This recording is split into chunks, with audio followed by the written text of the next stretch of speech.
Good morning. I thought I'd do a check-in.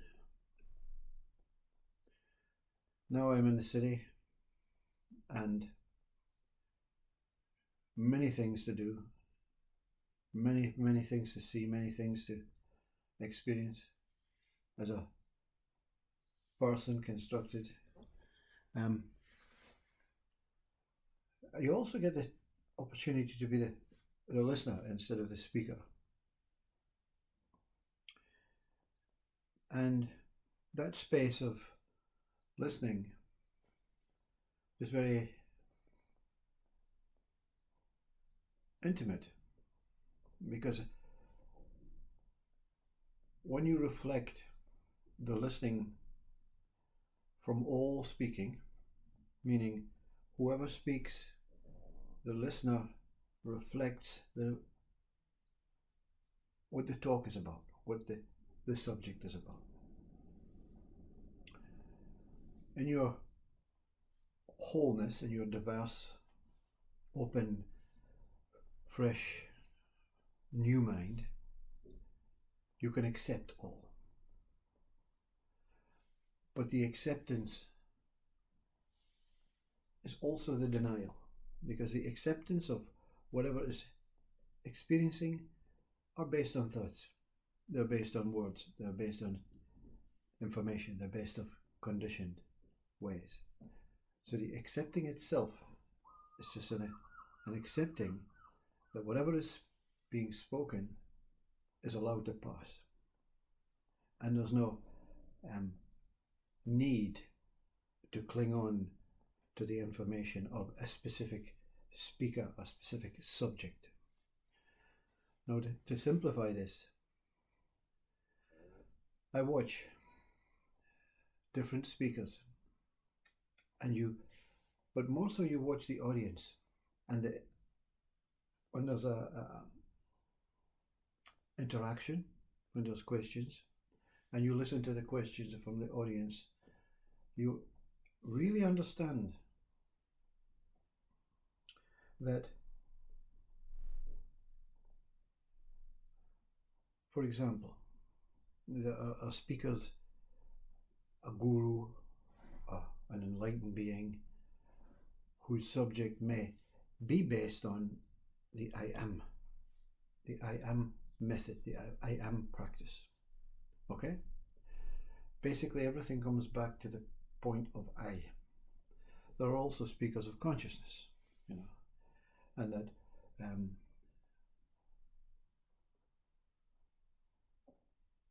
variations of consciousness. So the talk is basically rooted from consciousness. Okay. Now there appears to be a difference, but they're the same. But to the mind, there's certainly a difference, because this speaker is speaking about I am. This speaker is speaking about consciousness. This speaker is speaking about awareness.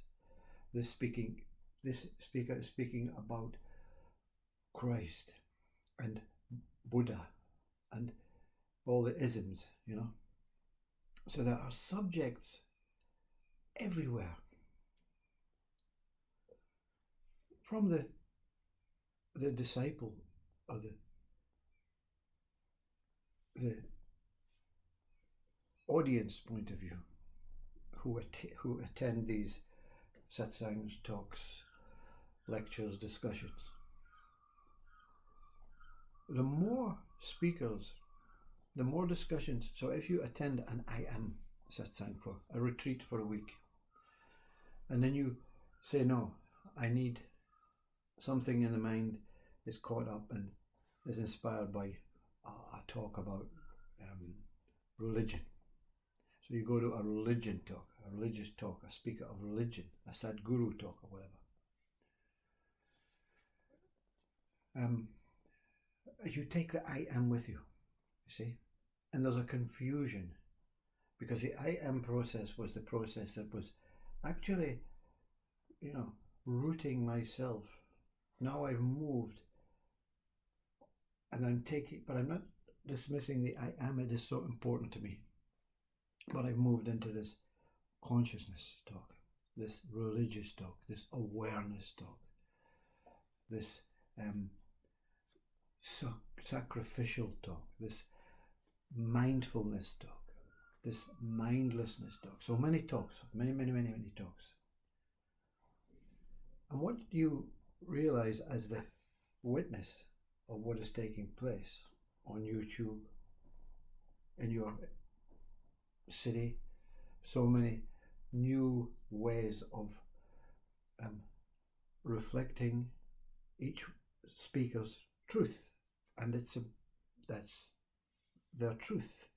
The path towards their truth was through this particular route, you see, the root of I am, the root of consciousness, the root of awareness, you see. When you talk like that, they're all the same talks. But the mind, the intellectual mind, gathers information from each talk, and it gets confused. And some of the questions that were being asked were confusing questions, not only to the guru, but to the one asking the question, because they're still reliving the I am process, or the surrendering process, or the consciousness process, or the universal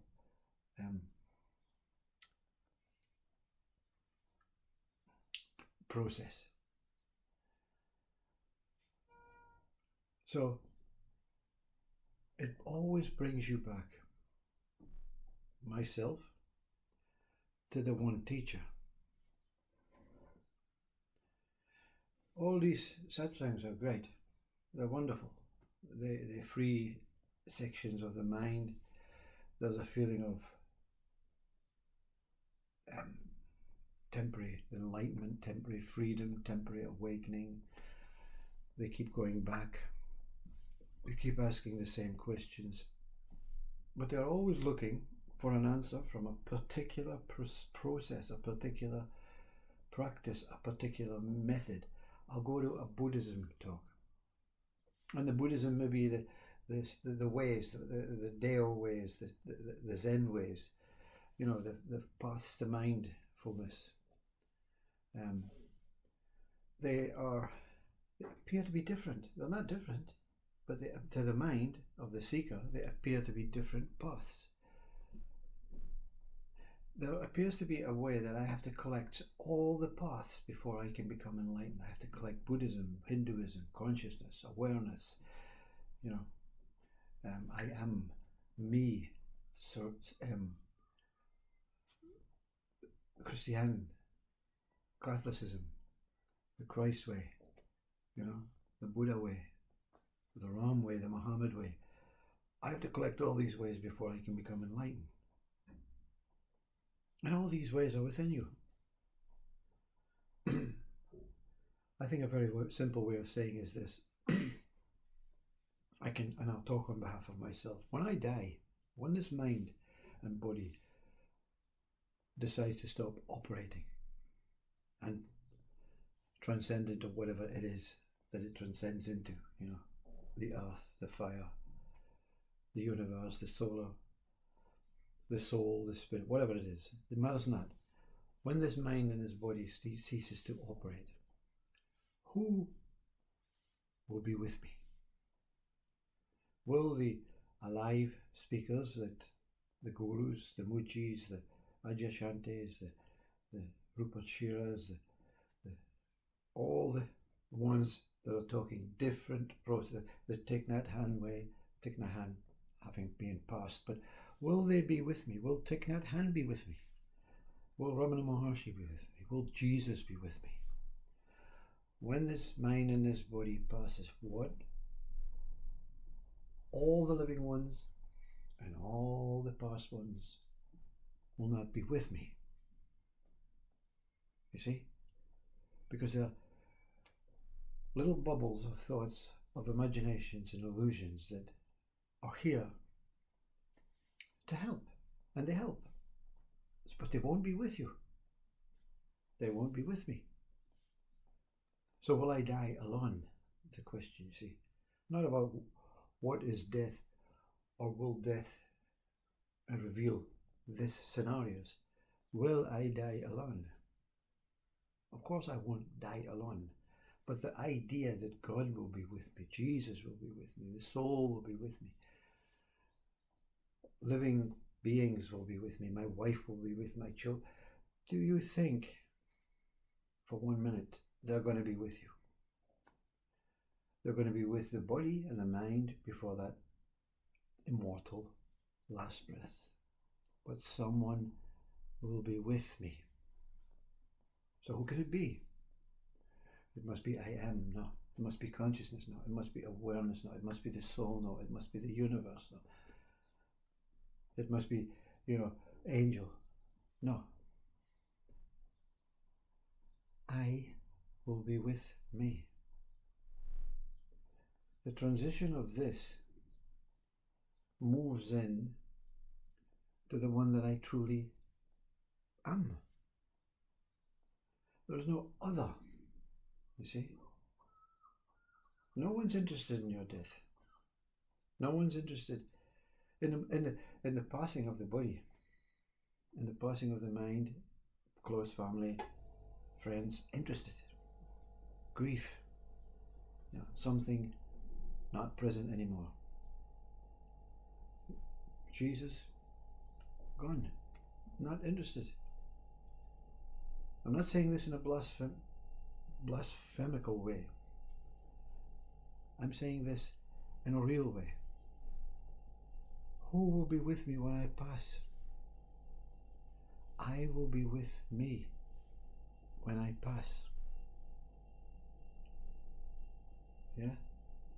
I myself am dying. I myself am taking the idea and the thought and the life of that what is dying into myself.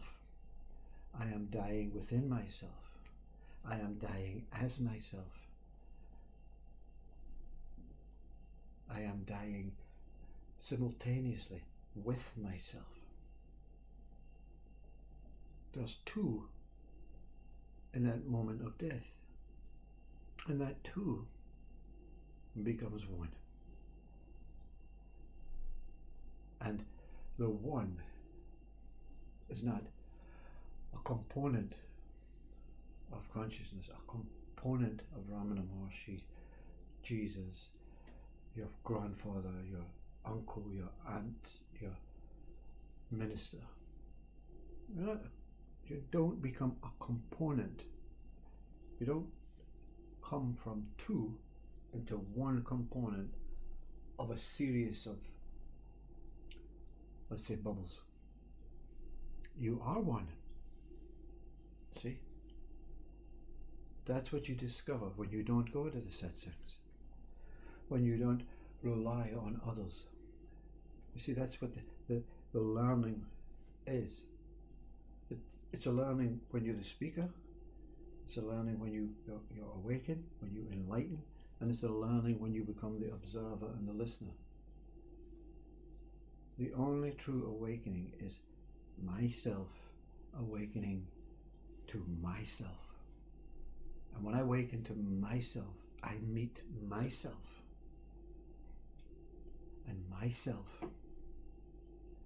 will look after me in living times, in dying times, and all times. You see? Carry on going to teachers, to satsangs, but never forget the one within, the I within. What do you call it? I am. What do you call it? Consciousness. What do you call it? Awareness. What do you call it? Mindfulness, mindlessness, the power of now, presence, awareness, the witness. You're always pointing to the true one. The one you're looking for is yourself. There is only yourself. In the human world, we operate, we meet each other, we're individuals, we're components, we have mind, we have relationships, we have experiences.